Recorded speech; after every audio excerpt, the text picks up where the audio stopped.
Growing up in the 1970s, Saturday mornings weren't just about television, they were about cereal. You'd sit cross-legged on the carpet, bowl in your lap, watching cartoons flicker across the screen. Freakies, Crazy Cow, Pink Panther flakes. Each box promised something magical. The colors were brighter. The mascots felt real. Then one day, they vanished from the shelves. Nobody explained why, and nobody saved the boxes. Today, we're exploring 30 sugary cereals from the 1970s that disappeared forever. Before cereal mascots became simple cartoon spokespeople, companies understood how to create entire universes. It wasn't just about fruit-flavored corn. It was about building worlds children believed in. In 1972, Ralston introduced 7 colorful monsters living inside a magical tree. Boss Moss, Snorkeldorf, Cowmumble, Goody Goody, Hamhose, Grumble, Gargle. Each creature had distinct personalities and backstories. Television commercials featured surreal animations that felt like fever dreams. Kids collected character magnets from inside boxes. They sang the bizarre jingles. They debated which freaky was best. Parents found it strange. Children found it magical. By 1973, Cocoa Freakies launched as a chocolate variant. This wasn't breakfast. This was mythology. In 1976, Freakies vanished when the FTC restricted sugar advertising to children. Before flavored milk became a grocery store product, General Mills discovered how to transform ordinary breakfast into science. It wasn't about eating cereal. It was about watching magic happen in your bowl. In 1977, 2 versions appeared on shelves, chocolate and strawberry. The cereal pieces were coated with flavored powder that dissolved as you ate. White milk slowly turned brown or pink. Kids would pour extra milk just to watch the transformation. The change felt like conducting an experiment you could drink afterward. Parents appreciated anything that made children finish their milk. Kids loved the artificial sweetness and the color shift. The flavor was intense, sugary, and exactly what Saturday mornings needed. This wasn't nutrition. This was entertainment. By 1979, Crazy Cow had built a devoted following. Then, in 1980, it disappeared. Before health-conscious cereals tried balancing taste with nutrition, General Mills knew how to make wheat appealing to children. It wasn't about whole grains. It was about coating them in maple sweetness. In 1971, buckwheats launched as wheat flakes glazed with maple syrup flavor. The taste reminded kids of pancake breakfasts without the work. A pirate mascot named Big Yella sailed across the box, promising adventure with every pour. The cereal stayed crispy in milk longer than corn-based competitors. Kids who normally rejected wheat cereals asked for buckwheats by name. The maple coating made healthier eating feel like a treat. This wasn't compromise. This was strategy. Through the mid-1970s, buckwheats held strong sales. Then General Mills made a fatal decision. Before monster cereals became a Halloween tradition, General Mills experimented with expanding the monster family. It wasn't about adding another character. It was about finding the formula that clicked. In 1974, a werewolf mascot joined Count Chocula and Frankenberry. The cereal featured lime-flavored puffs with marshmallow bits shaped like fruit. The combination was unusual. Lime cereal didn't sound appealing to most children, but the werewolf design was striking. Kids who loved monsters wanted to try it. The character appeared in commercials alongside the established monster cast. Some families bought it for the novelty. Others stuck with chocolate and strawberry. This wasn't failure. This was experimentation. Before licensed character cereals became standard practice, Post took a gamble on cartoon popularity. It wasn't about cornflakes. It was about making breakfast neon pink. In 1972, the Pink Panther mascot appeared on cereal boxes nationwide. The flakes were coated with artificial pink flavoring that tasted vaguely like bubblegum. Kids loved how the cereal turned their milk bright pink. Parents worried about the artificial coloring. 5 cereals down. Freakies built mythology. Crazy cow transformed milk. Buckwheats died from recipe changes. Fruit Brute never matched the monster originals. Pink Panther turned milk neon. Each one promised something special. Each one vanished suddenly. The FTC pressure was building. Sugar was becoming the enemy. 25 more disappeared cereals remain. Before grape-flavored breakfast seemed absurd, General Mills believed artificial fruit could work anywhere. It wasn't about creating good taste. It was about standing out on crowded shelves. In 1972, a British World War I pilot mascot appeared promoting grape-flavored cereal. The pieces were sweet corn puffs coated in purple grape powder. The flavor was intensely artificial. Some kids loved it. Most found it strange. The mascot engaged in cartoon battles with Baron von Redberry, a competing berry-flavored cereal. General Mills hoped the rivalry would drive interest. Television commercials featured elaborate aerial combat sequences. The aviation theme made no sense for breakfast cereal, but the 1970s allowed weird marketing. Before berry-flavored cereals dominated the market, General Mills tested a German pilot selling red fruit flavor. It wasn't about historical accuracy. It was about creating a rival for Sir Grapefellow. In 1972, Baron von Redberry launched alongside its grape competitor. The cereal consisted of sweetened oat pieces with artificial berry coating. The red color wasn't quite strawberry or raspberry. It was simply berry. The German accent mascot appeared in commercials challenging Sir Grapefellow. Kids were supposed to choose sides in the cereal war. Some families bought both. Most ignored them entirely. The berry flavor was more acceptable than grape, but still odd for breakfast. Before cereal companies let children vote on products, Quaker Oats created a democratic competition. It wasn't about which cereal tasted better. It was about which mascot won hearts. In the late 1960s, Quake launched alongside Quisp. Both cereals had identical formulas. The only difference was marketing. Quake featured a muscular miner mascot promising strength. Quisp featured an alien offering space-age excitement. Quaker ran commercials asking kids to choose their favorite. The vote determined which cereal would survive. This wasn't about sales. This was about engagement. Through the early 1970s, both cereals competed. Quisp's Alien appealed to space-obsessed children. Quake's Miner seemed outdated. Before cereals became nostalgic collectibles, this alien mascot won a popularity contest. It wasn't about superior flavor. It was about a cuter character. In 1965, Quaker Oats introduced Quisp with saucer-shaped cereal pieces. The Cap'n-like alien flew a spaceship and promoted quasi energy. The cereal was crunchy, sweet, and shaped unlike anything else. Kids loved the unusual texture. The space theme dominated children's culture during the 1960s and early 1970s. Quisp capitalized perfectly.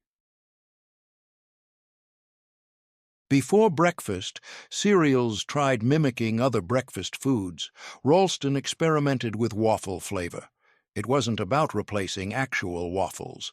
It was about capturing that taste in cereal form. In 1979, Waffleos launched as square waffle-shaped pieces with maple flavoring. The concept made sense. Waffles were popular breakfast food. Why not make them portable and milk-compatible? The cereal smelled like maple syrup. The taste delivered on the promise. Kids who loved waffles appreciated the convenience. Parents saw it as less messy than actual waffle breakfasts. The shape held up reasonably well in milk. This wasn't revolutionary, this was logical. Before cereal names became straightforward and forgettable, Ralston believed longer meant more memorable. It wasn't about easy pronunciation. It was about creating something kids would repeat endlessly just because it was fun to say. In 1976, this ridiculously named cereal appeared featuring 4 smiley face characters representing each emotion in the title. The cereal itself consisted of sweetened corn and oat pieces shaped like smiling faces. The gimmick centered on a robot mascot named Cecil, who had to laugh to make the cereal come out of a machine. Television commercials showed Cecil laughing mechanically while smiling cereal faces poured out. Kids found the concept amusing initially. Parents found the name annoying to say repeatedly. The cereal tasted fine, but offered nothing particularly special beyond the shapes. The faces maintained their smiles in milk for a reasonable time. Store clerks struggled fitting the long name on price tags. This wasn't practical branding. This was memorable chaos. Through the late 1970s, the cereal maintained shelf presence. Kids would point at it and recite the full name, but the novelty wore off quickly. By 1981, Ralston discontinued it quietly. The robot, Cecil, disappeared. The 4 emotions vanished from cereal aisles. The name became a memory test. People who bought it struggled remembering the exact order of words. Was it grins first or giggles? The confusion outlasted the cereal. Ralston never attempted such an unwieldy name again. The smiling faces stopped smiling. Nobody mourned them specifically, but everyone remembered that absurdly long name. Before breakfast cereals embraced obvious themes, companies believed forest imagery sold wholesome nutrition. It wasn't about actual health benefits. It was about making kids think eating logs sounded appealing. In the mid-1970s, this cereal appeared featuring log-shaped pieces with maple flavoring. A beaver mascot named Loggins promoted the cereal with woodland enthusiasm. The logs were made from corn and wheat, pressed into cylindrical shapes resembling actual wood pieces. The maple coating provided sweetness kids expected from cereal. The texture stayed crunchy in milk longer than many competitors. Kids who loved maple syrup responded positively.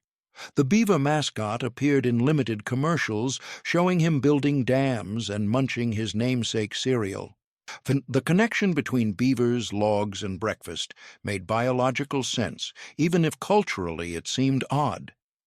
Parents appreciated the wheat content, which seemed healthier than pure corn cereals. This wasn't deceptive marketing. This was creative positioning. The name itself walked a fine line between appetizing and concerning. Logs weren't traditionally considered food, but the maple flavor overcame the imagery problem. Through the mid-1970s, crunchy logs maintained moderate success. It never achieved blockbuster status. The beaver mascot lacked the charisma of more famous cereal characters. By the late 1970s, it began disappearing from shelves. The company that produced it never achieved major market share. Larger competitors dominated shelf space. Crunchy logs couldn't compete with massive advertising budgets. The beaver stopped building. The logs stopped crunching. Maple-flavored cereals continued without the woodland theme. Kids forgot about eating logs for breakfast. The concept seems stranger in retrospect than it did at the time.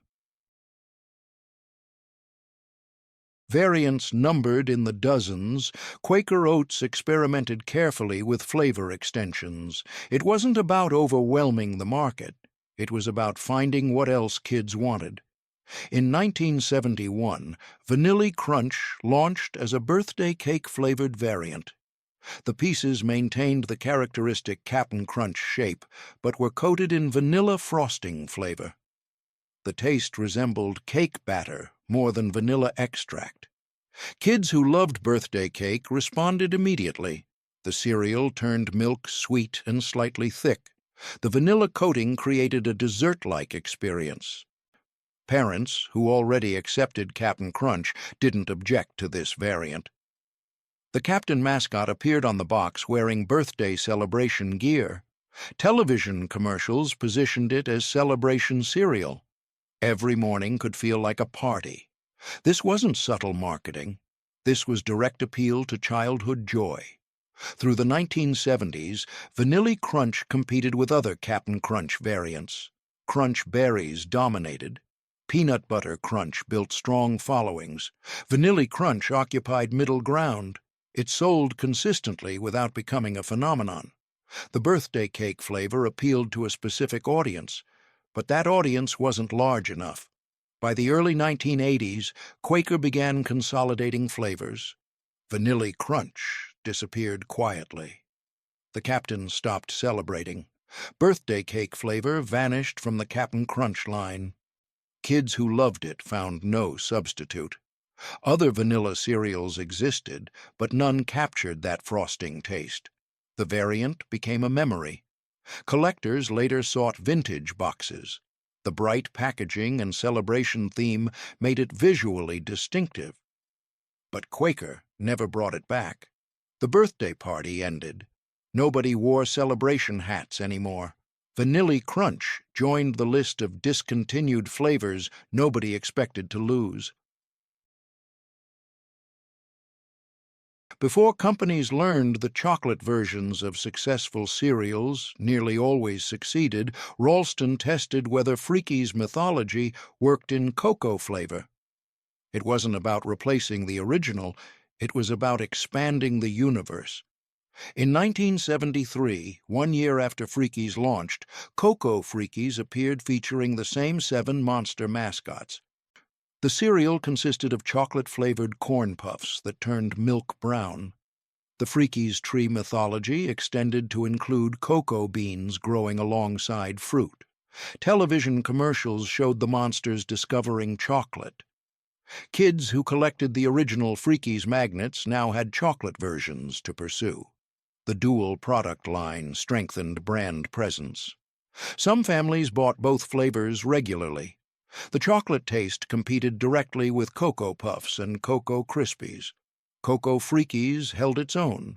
The established mascots gave it advantage over generic chocolate cereals. This wasn't innovation in flavor. This was leveraging existing brand strength. The chocolate variant maintained the surreal advertising style that made Freakies memorable. Parents who found the commercials weird still found them weird in chocolate form. Kids didn't care about parental confusion. They cared about the monsters and the chocolate milk. Through the mid-1970s, both Freakies versions sold well. Then the FTC crackdown began.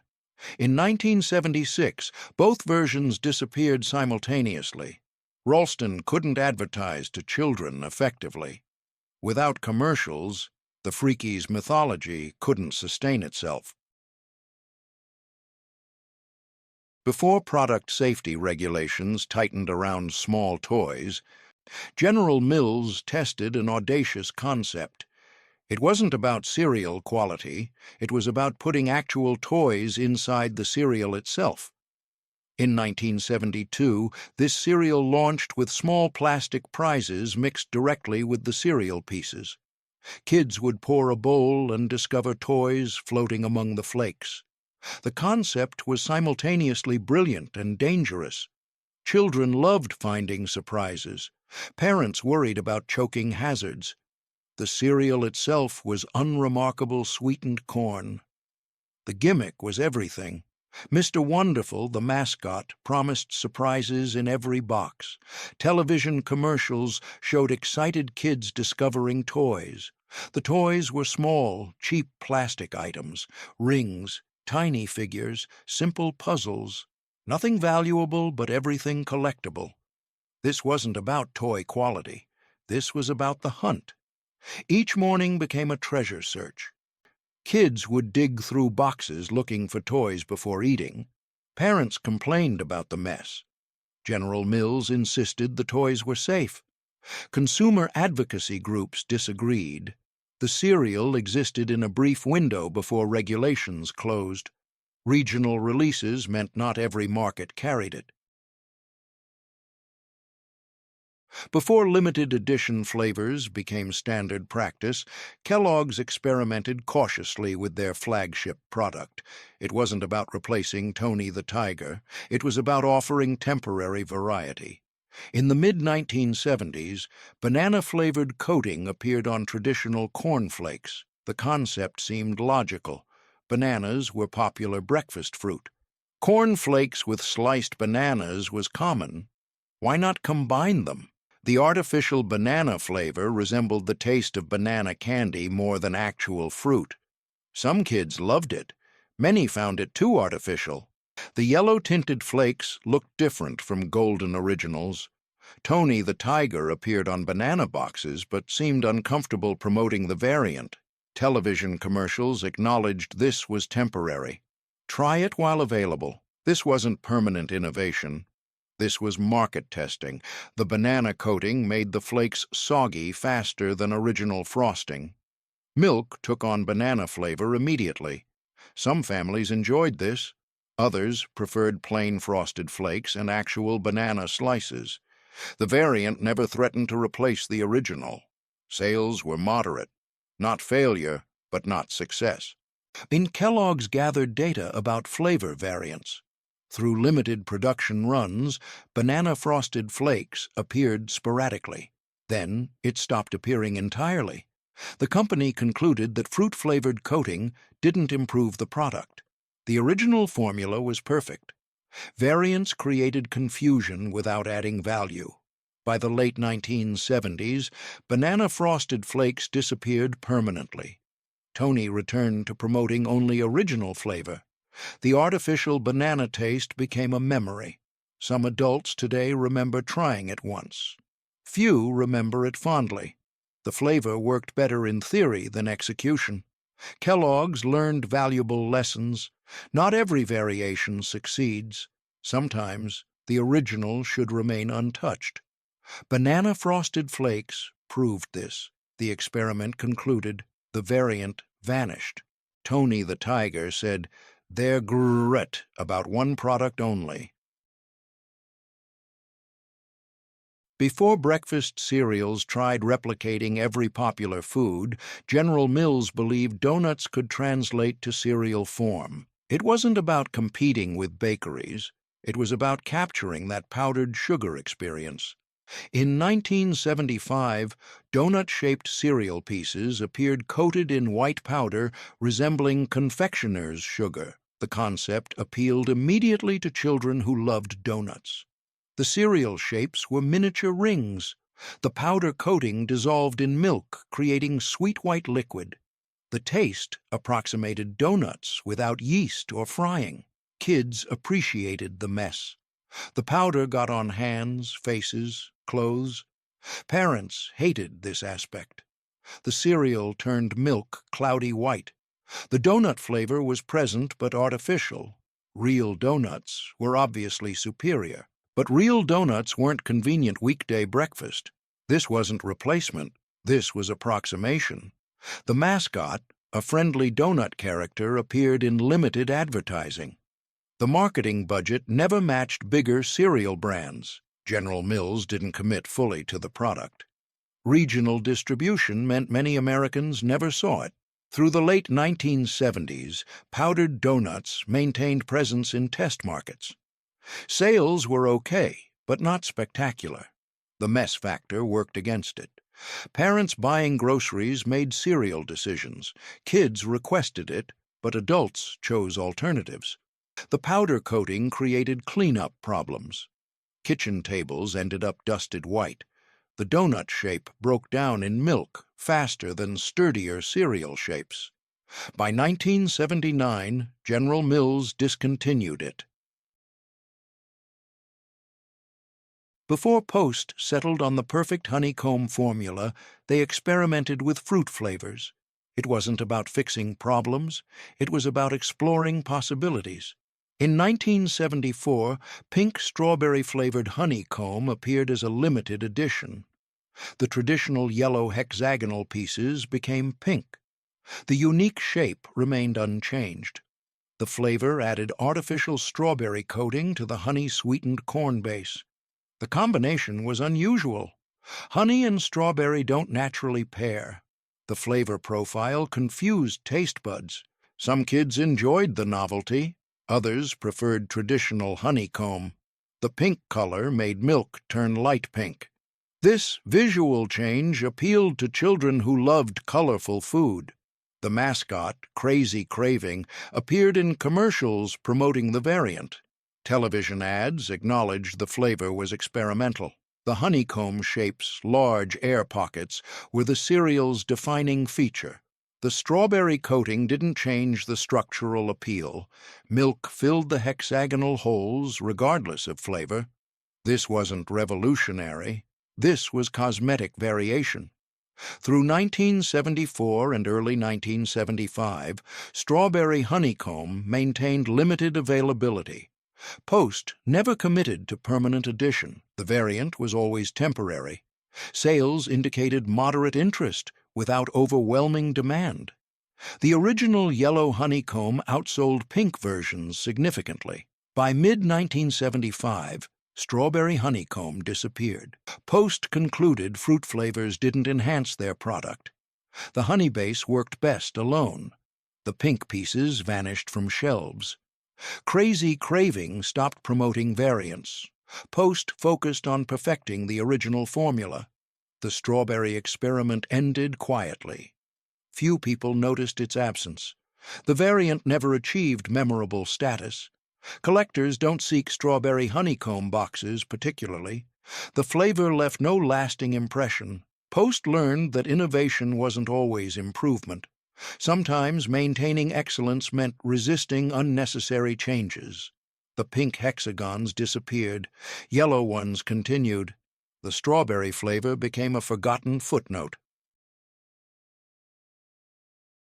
Before space-themed cereals exhausted every possible angle, Ralston launched another cosmic breakfast option. It wasn't about originality. It was about capitalizing on space obsession before it faded. In 1971, Moonstones appeared featuring sphere-shaped cereal pieces with craters like moon surfaces. The texture was crunchy corn with slight sweetness. The shapes were distinct and memorable. Kids immediately recognized the moon reference. The mascot was a friendly alien or astronaut depending on which commercial aired. Marketing seemed uncertain about the character's identity. The space race dominated cultural consciousness. Moon landings were recent history. Children dreamed of becoming astronauts. Moonstones positioned itself as breakfast for future space explorers. This wasn't subtle. This was direct appeal. The cereal's spherical shape rolled around in bowls. Some kids played with them before eating. Parents discouraged this behavior. The craters on each piece were impressed during manufacturing. This attention to detail showed commitment to theme. The taste was unremarkable compared to sweeter competitors. Before Post learned that Pink Panther flakes failed nationally, they tested regional variants. It wasn't about admitting defeat. It was about trying different approaches. In 1973, select markets received Pink Panther Sweeties instead of flakes. The cereal consisted of small pink ball-shaped pieces rather than flakes. The flavor remained artificial pink with bubblegum overtones. The shape change was the primary difference. The balls rolled around bowls like moonstones, but in bright pink. Kids in test markets found them more fun than flakes. The Pink Panther mascot remained identical. The silent cartoon cat appeared on boxes and commercials. And regional advertising meant many Americans never saw Sweeties. Test markets included parts of California and Texas. The cereal sold moderately well in limited areas. But Post was already questioning the Pink Panther license value. The character recognition wasn't translating to sustained sales. This wasn't widespread failure. This was localized experimentation. The Sweetie Ball shape didn't solve fundamental problems. The flavor was still too artificial. The pink color still concerned parents about food dyes.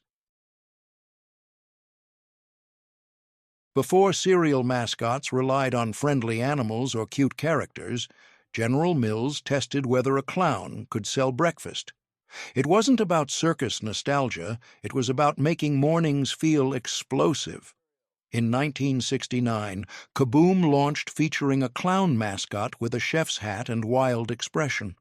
The cereal consisted of sweetened corn and oat pieces shaped like stars, moons, clovers, and hearts. Sound familiar? Kaboom preceded Lucky Charms as marshmallow shapes, but used crunchy pieces instead. The clown promised explosive flavor and energy. Television commercials showed him literally exploding with enthusiasm. The name Kaboom suggested power and excitement. Kids responded to the energetic marketing. The cereal pieces stayed crunchy in milk longer than many competitors. The variety of shapes made eating more interesting than uniform pieces. Each spoonful offered different textures and slight flavor variations. This wasn't revolutionary cereal science. This was thoughtful design. Through the early 1970s, Kaboom maintained steady sales. The clown mascot appeared regularly in commercials and on boxes. The character had personality without overwhelming the product. Some advertising featured the clown literally exploding in clouds of cereal. Parents found this imagery concerning. General Mills insisted it was harmless cartoon violence. The cultural conversation about television violence was growing. Cereal mascots weren't exempt from scrutiny. By the mid-1970s, pressure increased on companies to tone down aggressive marketing. The Kaboom clown's explosive personality became problematic. The name itself suggested violence to critics. General Mills faced decisions about their mascot portfolio. Kaboom never achieved the cultural penetration of Trix or Lucky Charms. It occupied middle-tier sales. Profitable, but not essential. By 1978, Kaboom disappeared quietly. The clown stopped exploding. The star and moon shapes vanished. General Mills consolidated around stronger brands. The decision was economic and cultural. Maintaining marginal performers didn't make sense. Kaboom's explosive promise faded. Kids who loved it found similar cereals easily. The specific combination of shapes and clown mascot was unique. But uniqueness doesn't guarantee survival. The cereal market was crowded. Competition intensified yearly. Kaboom couldn't compete long-term. The explosions stopped. The clown retired. The shapes were forgotten. Decades later, some nostalgic adults remember Kaboom fondly. The memory is stronger than the cereal ever was. Nobody campaigns for its return. The explosive moment passed. Before breakfast cereals embraced maximalism, Ralston experimented with minimalism. It wasn't about giving kids more, it was about offering something mysteriously less. In 1972, Concentrate appeared with unusual marketing.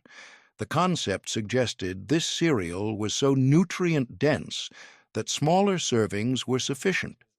The pieces were tiny, compressed nuggets made from wheat, corn, and rice. The idea was condensed nutrition.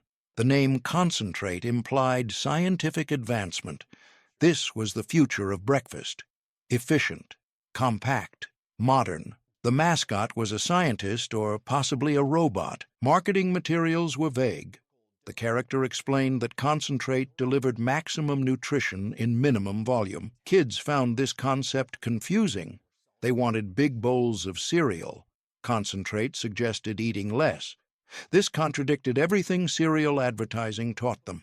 Parents theoretically appreciated the efficiency concept, but in practice, children still poured full bowls. The nuggets were dense and hard. They softened in milk slowly. The texture was unusual and not entirely pleasant. The flavor was grainy and faintly sweet. Nothing about the eating experience felt advanced or futuristic. This wasn't improvement. This was strange. Television commercials emphasized the concentrate concept without explaining why concentration mattered. Was it cheaper, more nutritious, more convenient? The messaging remained unclear. Ralston seemed uncertain how to position it. Through 1972 and into 1973, concentrate maintained limited distribution. Sales were poor. Kids actively disliked it. Parents didn't understand the benefit. The cereal occupied shelf space without earning it. The scientist mascot appeared in few commercials and made little impression. The concentrate concept failed to resonate. By late 1973, Ralston discontinued concentrate quietly. The minimalist approach didn't work in a maximalist market. Kids wanted more cereal, more sugar, more fun. Concentrate offered less of everything except confusion. The nuggets disappeared. The scientist vanished. The concept died. Ralston learned that breakfast cereal wasn't ready for efficiency messaging.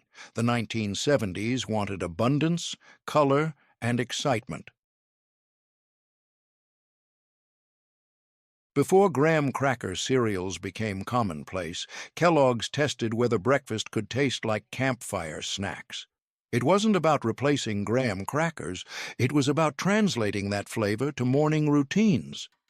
In 1971, square-shaped cereal pieces appeared coated in honey, flavoring with graham cracker taste. The concept made immediate sense. Graham crackers were familiar comfort food. Honey was naturally associated with breakfast. The combination felt appropriate for cereal. The squares maintained their shape well in milk. The texture was firmer than most cereals. The honey coating provided sweetness without overwhelming the graham base. The flavor genuinely resembled graham crackers. Kids who loved s'mores ingredients responded positively. Parents appreciated the perceived wholeness of graham flour. This wasn't deceptive marketing. This was reasonable positioning. The mascot situation was unclear. Some boxes featured a bear. Others showed no character. Kellogg's seemed unsure how to market it. Was it healthy cereal? Fun cereal? Snack cereal? The identity remained ambiguous. Television advertising was minimal. The product launched without major campaign support. Kellogg's tested it quietly in select markets. Sales were moderate. Not failure, but not success. The graham cracker cereal category didn't exist yet. Honey Graham Squares was pioneering without recognition. Through the early 1970s, it appeared sporadically on shelves. Distribution was inconsistent. Some regions never saw it. The squares existed in cereal limbo, not fully committed to, not officially discontinued. This wasn't strategic planning. This was corporate uncertainty. By 1974, Honey Graham Squares disappeared from most markets. Kellogg's never announced discontinuation. Before apple cinnamon became a standard cereal flavor, companies experimented with the combination cautiously. It wasn't about creating new tastes. It was about blending familiar ones. In 1973, star-shaped cereal pieces appeared coated in apple cinnamon sugar. The name was descriptive and simple. The flavor delivered exactly what the name promised. The stars were made from corn flour pressed into five-pointed shapes. The coating included real apple flavoring, cinnamon spice, and granulated sugar. The combination created warm, comforting taste. Kids who enjoyed apple pie responded positively. The cereal smelled like baking when you opened the box. That aroma was intentional and appealing. Parents appreciated the wholesome associations. Apple and cinnamon felt healthier than chocolate or artificial fruit. This wasn't health food. This was perception management. The stars maintained their shape adequately in milk. The points sometimes broke off. The coating dissolved gradually, sweetening the milk. The apple flavor was noticeable but not overwhelming. The cinnamon provided warmth without being spicy. The sugar tied everything together. The mascot, if there was one, remains unclear. Marketing materials are scarce. The cereal appeared in some regions but not others. The distribution strategy remains mysterious. Some families ate it regularly. Others never saw it. This wasn't national phenomenon. This was regional experiment. Through 1973 and 1974, Apple Cinnamon Sugar Stars maintained limited presence. Sales were good enough to continue, but not strong enough to expand. The company behind it never committed fully. The cereal existed in production limbo, neither success nor failure, just present. By 1975, it began disappearing from stores. The stars stopped shining. Kids loved the sugar intensity. Parents gradually became concerned. Through the 1960s and into the 1970s, sugar rice crinkles sold well. The sugar wars were building. Health advocates began targeting cereals with high sugar content. The name itself became problematic. Sugar in cereal names attracted criticism. Companies began removing sugar from product names. Sugar Smacks became Honey Smacks. Sugar Frosted Flakes became Frosted Flakes. Post faced similar pressure. This wasn't sudden panic. This was gradual cultural shift. In the mid-1970s, Post renamed the cereal Rice Crinkles, dropping sugar. The mascot, So High, disappeared entirely. The offensive character was retired without announcement. The cereal itself remained unchanged initially. Same product, different name, but sales declined. The sugar emphasis was the appeal. Removing sugar from the name removed the identity. Kids didn't understand what Rice Crinkles were. The crinkled texture wasn't unique enough. Rice Krispies were smoother and more established. Post tried reformulating. They reduced sugar content. They changed the texture. Each change moved further from the original. By the late 1970s, Rice Crinkles barely resembled Sugar Rice Crinkles. Sales continued declining. Post faced decisions about marginal products. Rice Crinkles wasn't worth maintaining. By 1980, it disappeared completely. The crinkled rice stopped crinkling. So High was already gone. The sugar was already reduced. The cereal lost its identity before losing its presence. Nobody mourned Rice Crinkles, but many remembered Sugar Rice Crinkles fondly. The original version, with extreme sweetness and problematic mascot, had been popular. The sanitized version never captured that appeal. The cereal died from cultural pressure and corporate overcorrection. The crinkles straightened out. The sugar dissolved away. The rice returned to plain form. Post learned that removing a product's core identity killed it slowly. Better to discontinue proudly than fade gradually. Sugar Rice Crinkles deserved better. 25 cereals vanished. Kaboom exploded, then stopped. Concentrate compressed nutrition nobody wanted. Honey Graham Squares pioneered graham flavor before disappearing. Apple Cinnamon Sugar Stars introduced combinations that later succeeded without them. Sugar Rice Crinkles died from name changes and reformulation. The sugar wars were escalating. 5 forgotten cereals remain. Before maple became a common cereal flavor, a small company tested whether heart shapes and maple coating could compete with giants. It wasn't about rivaling Kellogg's or General Mills. It was about finding a profitable niche. In 1974, 2 heart-shaped cereal pieces appeared with maple sugar coating. The concept was simple and appealing. Maple syrup was beloved breakfast flavor. Hearts were friendly, approachable shapes. The combination felt natural. The cereal was produced by a regional company whose name is lost to history. Distribution was limited to Midwest markets. Some East Coast stores carried it briefly. The hearts were made from wheat and corn flour. The maple coating was artificial but pleasant. The flavor resembled pancake syrup without the liquid. Kids who loved breakfast sweets responded positively. The heart shapes were distinctive. Each piece maintained the shape well in milk. The coating dissolved slowly, sweetening milk gradually. The maple maple flavor was strong initially, mellowing as you ate. This wasn't subtle cereal. This was pronounced flavor experience. Television advertising was non-existent. The company couldn't afford national commercial campaigns. Marketing relied on in-store placement and attractive packaging.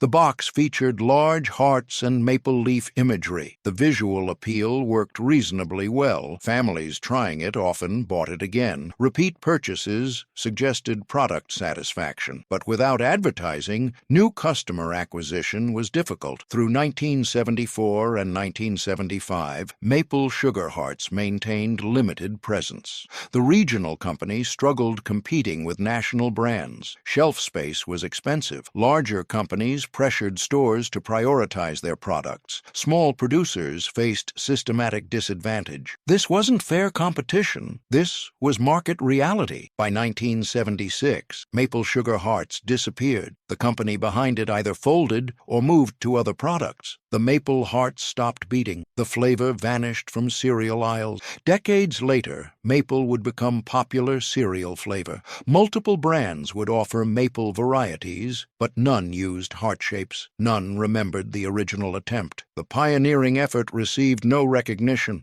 The small company that tried competing was forgotten. The hearts dissolved. The maple flavor faded. The sugar coating washed away. Almost nobody remembers Maple Sugar Hearts. The product launch was too limited, the distribution too narrow, the company too small. But for families who bought it in specific Midwest locations during 2 years, the memory persists. The heart-shaped maple cereal that breakfast briefly, the sweet flavor that couldn't survive, the regional product that national brands eventually replaced. Maple Sugar Hearts was real when the hearts beat briefly. Then they stopped. Nobody revived them. The maple drained away. The sugar dissolved. The hearts broke. Another small company failure. Another regional product lost. Another cereal that deserved better but received market reality.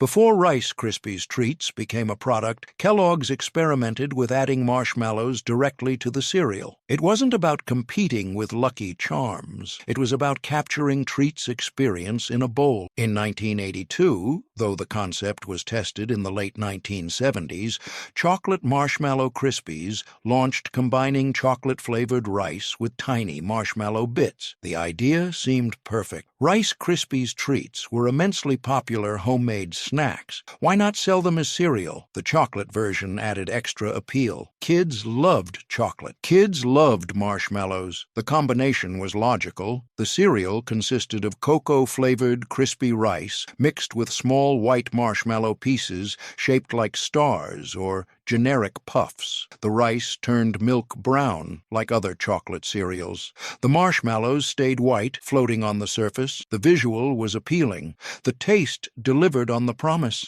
The chocolate rice was crispy initially, then became soggy quickly. The marshmallows remained chewy. The texture contrast was interesting. This wasn't revolutionary. This was combining existing successful elements. Television commercials featured snap, crackle, and pop, celebrating the chocolate marshmallow innovation. The mascots seemed genuinely excited about the variant. Marketing emphasized that this was official Rice Krispies, not a separate brand. The Kellogg's endorsement mattered. Parents trusted Rice Krispies. Adding chocolate and marshmallows didn't break that trust initially. Through 1982 and 1983, Chocolate Marshmallow Krispies maintained steady sales. The product performed adequately without becoming blockbuster. Kellogg's evaluated whether permanent addition made sense. The marshmallow bits created production challenges. Mixing marshmallows with cereal at scale required different equipment. The chocolate coating added complexity to manufacturing. These weren't insurmountable problems. These were cost considerations. By 1984, Chocolate Marshmallow Krispies disappeared. Kellogg's decided the variant wasn't worth continuing. The production complications outweighed the sales benefits. Regular Rice Krispies and Cocoa Krispies covered the product line sufficiently. Adding marshmallow variants created unnecessary complexity. The chocolate marshmallow combination ended. Snap, Crackle, and Pop returned to promoting original flavors only. The marshmallows stopped floating. The chocolate rice stopped snapping, crackling, and popping. Kids who loved it found no replacement. The treat's experience in a bowl had been brief. Years later, Rice Krispies Treats cereal would launch successfully, but that was different product with different marshmallow approach.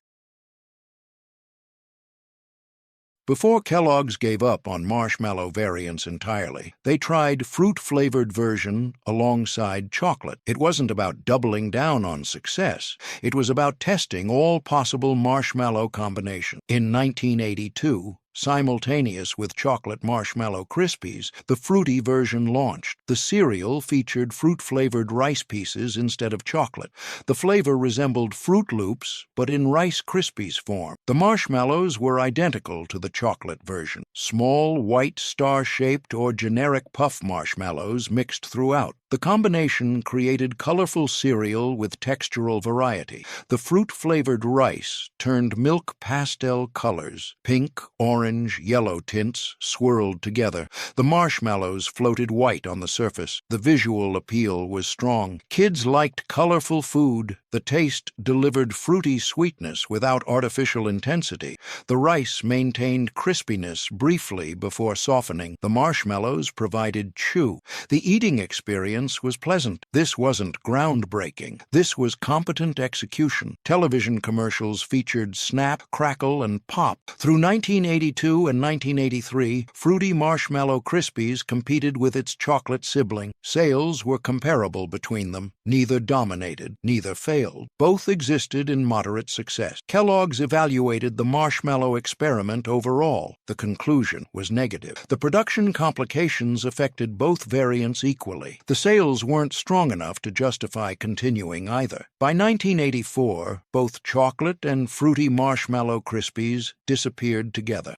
Kellogg's ended the marshmallow variant experiment completely. The decision simplified production and product line. Snap, Crackle, and Pop returned to promoting fewer options. The fruity rice stopped crackling. The marshmallows stopped floating. The pastel milk colors disappeared. Kids who preferred fruity over chocolate lost their option. Kids who loved either version lost both. Kellogg's consolidated around core product. The marshmallow adventures ended. The fruity flavors faded. The Rice Krispies line simplified. Years later, marshmallow variants would return in different forms, but the original 1982 attempts remained discontinued. The experiment taught Kellogg's valuable lessons. Not every variant succeeded. Not every combination worked long-term. Sometimes simplicity served brands better. The fruity marshmallow concept dissolved. The rice returned to normal crispiness. The colors drained away. The marshmallows melted into memory. Another discontinued variant. Another failed experiment. Another cereal that briefly existed, then vanished. Before Honey Nut Cheerios became one of the most successful cereals ever, another company tested Honey Nut combinations. It wasn't about inventing the flavor pairing. It was about finding the right format. In 1977, clustered cereal pieces appeared combining honey coating, nut flavoring, and granola-style clusters. The concept targeted adults more than children. The clusters resembled natural foods. The honey and nut combination felt sophisticated. The cereal was marketed as wholesome breakfast for health-conscious consumers. The clusters were made from oats, wheat, corn, and real nut pieces. The honey coating provided sweetness without refined sugar dominance. The texture was crunchy and substantial. The clusters held together in milk reasonably well. They didn't disintegrate immediately like some granola cereals. The taste was pleasant, nutty, sweet, complex. This wasn't children's cereal. This was adult breakfast. Television advertising was minimal. The target audience didn't watch Saturday morning cartoons. Print advertising appeared in magazines targeting homemakers. The positioning emphasized natural ingredients and balanced nutrition. The honey nut flavor worked well. The cluster format was less successful. Some consumers found clusters awkward to eat. The pieces were large and irregular. Spoons couldn't hold them efficiently. Eating required more effort than traditional cereals. This wasn't terrible design. This was format miscalculation. Through the late 1970s, Honey Nut Clusters maintained niche presence. Sales were modest. The product found limited audience. Health food enthusiasts bought granola instead. Regular cereal consumers chose simpler options. Honey Nut Clusters occupied uncomfortable middle ground. Too granola-like for cereal eaters, too cereal-like for granola eaters. By 1980, Honey Nut Clusters disappeared quietly. The company concluded the format didn't work. The flavor combination was sound. Before Cinnamon Toast Crunch dominated cinnamon cereal sales, star-shaped predecessors tested whether the flavor could work. It wasn't about creating cinnamon cereal, it was about finding the right shape and intensity. In 1978, star-shaped pieces appeared heavily coated in cinnamon sugar. The concept was straightforward. Cinnamon toast was beloved breakfast food. Making cereal that captured that flavor seemed logical. The stars were made from wheat and corn flour pressed into five-pointed shapes. The cinnamon sugar coating was generous. The pieces were darker than most cereals due to cinnamon concentration. The aroma when opening the box was intense. Pure cinnamon sugar smell. Kids who loved cinnamon responded immediately. Parents appreciated the seemingly wholesome spice. This wasn't artificial fruit flavor. This was real spice. The stars maintained their shape adequately in milk. The points occasionally broke off. The coating dissolved quickly, creating cinnamon-sweet milk. The flavor was strong. Some found it too intense. Others loved the boldness.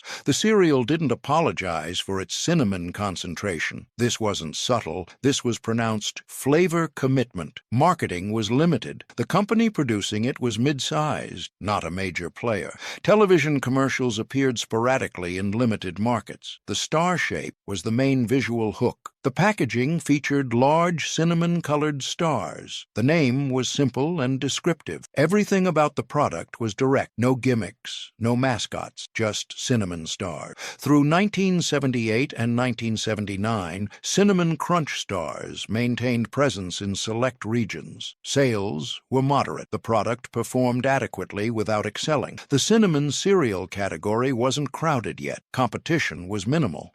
But the company behind Cinnamon Crunch Stars lacked resources to expand nationally. Distribution remained regional. By 1980, production slowed. By 1981, the stars disappeared entirely. The company either discontinued it or folded completely. Records are unclear. What is clear is the cereal vanished. Years later, in 1984, General Mills would launch Cinnamon Toast Crunch. That cereal would become one of the most successful launches ever. The cinnamon-sugar combination worked perfectly, but the format was different. Square pieces instead of stars. The coating was similar but refined. Cinnamon Toast Crunch succeeded where Cinnamon Crunch Stars couldn't. The difference was corporate resources and perfect execution. General Mills had infrastructure for national launch. They had advertising budgets for saturation marketing. They had distribution networks for immediate availability. The smaller company that made Cinnamon Crunch Stars had none of these advantages. The flavor was right. The concept was sound. The timing was good. But the company was wrong. Too small, too limited, too underfunded. The stars stopped shining, the cinnamon faded, the crunch quieted. Cinnamon Toast Crunch claimed the cinnamon cereal throne. Cinnamon Crunch Stars became a forgotten predecessor. The company that tried first received no credit. The stars that pioneered the flavor were forgotten. Another case of right product, wrong producer. Another regional cereal that deserved national success. Another discontinued cereal that proved timing and resources mattered more than quality. The stars fell, the cinnamon scattered, the crunch ended. Nobody remembered the first attempt. Everyone remembered the successful follow-up. 30 cereals vanished. Freakies with its 7 monsters living in a magical tree. Crazy Cow that turned your milk chocolate or pink. Buckwheats killed by removing the maple flavor kids loved. Pink Panther Flakes that made breakfast neon. Sir Grapefellow and Baron von Redberry fighting marketing wars nobody cared about. Quake losing a popularity vote. Quisp winning, but disappearing anyway. Waffalos trying to be logical, grins and smiles and giggles and laughs, with a name nobody could remember. Crunchy Logs asking kids to eat wood. Vanilli Crunch offering birthday cake daily. Mr. Wonderful mixing toys with food until safety ended it. Every single one promised magic. Every single one delivered briefly. Then the Federal Trade Commission began investigating. The Kidvid controversy erupted. Sugar became the enemy. Advertising to children became restricted. Cereal companies couldn't run the commercials that made these products successful. Without television ads, the mythology died. Without commercials, kids forgot the mascots. The cereals that depended on marketing couldn't survive without it. Some disappeared because recipes changed. Some vanished because companies folded. Others ended because licensing became too expensive. But most died because the 1970s ended. The sugar era concluded. Health consciousness arrived. Parents started reading nutrition labels. The cereals that defined Saturday mornings became embarrassments. Too much sugar, too many artificial colors, too much marketing to vulnerable children. The boxes disappeared from shelves quietly. Nobody organized protests.